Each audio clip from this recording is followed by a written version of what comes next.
किसी जंगल में एक संत महात्मा रहते थे। सन्यासियों वाली वेशभूषा थी और बातों में सदाचार का भाव चेहरे पर इतना तेज था कि कोई भी इंसान उनसे प्रभावित हुए नहीं रह सकता था। एक बार जंगल में शहर का एक व्यक्ति आया और वो जब महात्मा जी की झोपड़ी से होकर गुजरा तो देखा बहुत से लोग महात्मा जी के दर्शन करने आए हुए थे।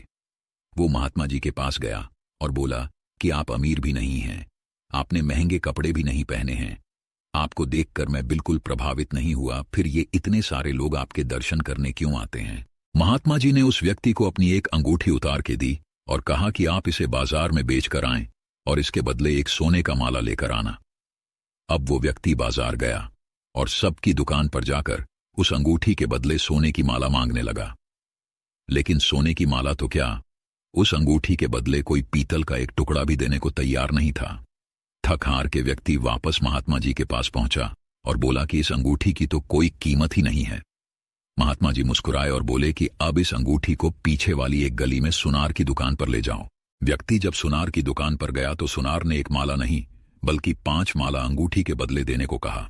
व्यक्ति बड़ा हैरान हुआ कि इस मामूली से अंगूठी के बदले कोई पीतल की माला देने को तैयार नहीं हुआ, लेकिन यह सुनार कैसे 5 सोने की माला दे रहा है। व्यक्ति वापस महात्मा जी के पास गया और उनको सारी बातें बताईं। अब महात्मा जी बोले कि चीजें जैसी ऊपर से दिखती हैं अंदर से वैसी नहीं होती। ये कोई मामूली अंगूठी नहीं है बल्कि ये एक हीरे की अंगूठी है जिसकी पहचान केवल सुनार ही कर सकता था। इसलिए वह 5 माला देने को तैयार हो गया। ठीक वैसे ही मेरी वेशभूषा को देखकर तुम मुझसे प्रभावित नहीं हुए, लेकिन ज्ञान का प्रकाश लोगों को मेरी ओर खींच लाता है।